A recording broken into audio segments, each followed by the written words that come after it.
Alright guys, I have the spinner now. I have my stopwatch going. So let's time this guy and see exactly how long this thing runs for.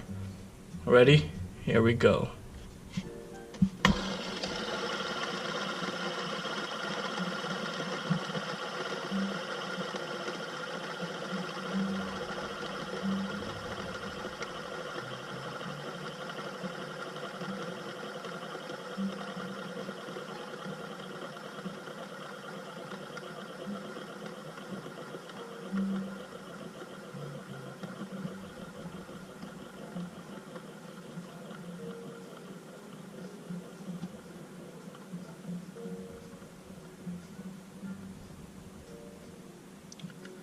Alright, the first one stopped at 38 seconds. Let's try another run and see how long this one goes again. Let me reset.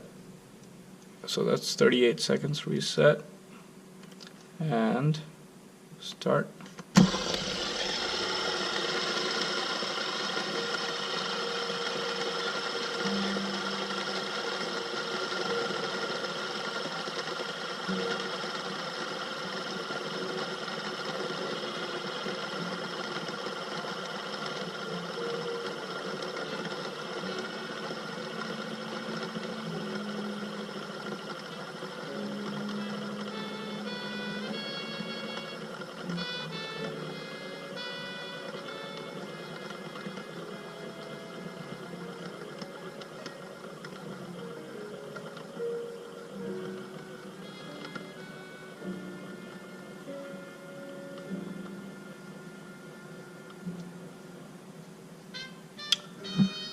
Well, it's brand new out of the box, and it stopped at 53 seconds. So it seems it's improving every run. So let me work on this a little bit, and let us try this again with a basic modification on this.